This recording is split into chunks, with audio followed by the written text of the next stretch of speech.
Okay, so if you're on the Galaxy page, just scroll down, and then when you get to this section, you can click on Get Data. But before you do that, you can also read about the data. So there's background on data, so you can read about the data, but I'll skip that. So I'll move straight to Get Data to download the data. So I'll click it, and I'll be sent to this section. So here, I'm going to see the download links for the file that I'll use. So what I'll do is to copy these files. I want to do a batch download, so I'll copy the files. I'll copy. So what I'm going to do is to copy the download links. Okay, so these are the links for the file. So I'll copy them because I want to do a batch download.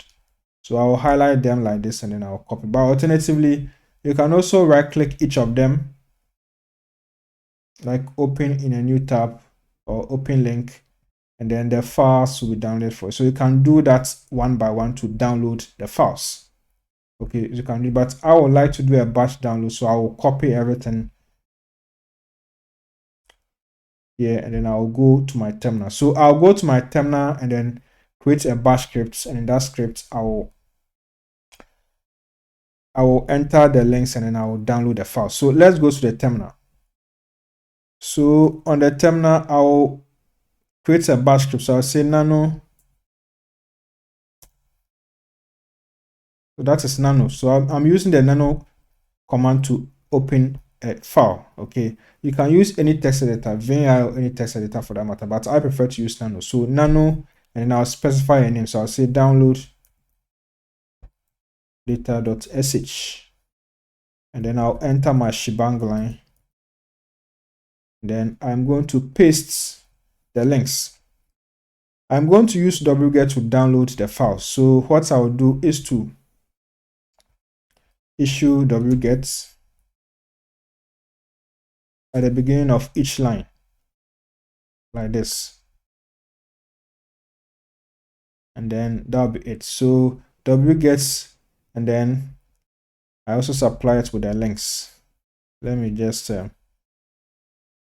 remove the extra space here. So this is it. So wget, and then I have the link. So I'm going to use wget to download all the files here. So this is my script. So I will close this file and then save the changes.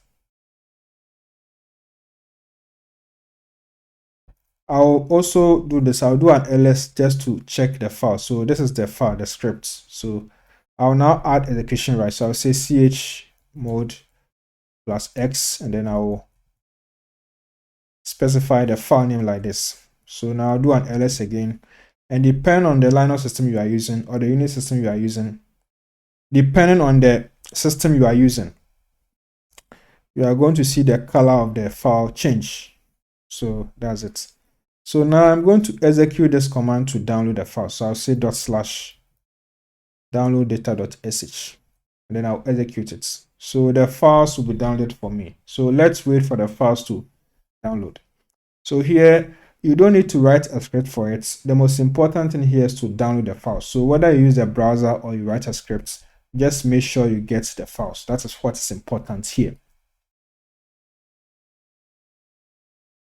Okay, the files have been downloaded. So let's clear the screen and then check them. So you can do an ls, and we are going to find the files here. That's what you have. Okay,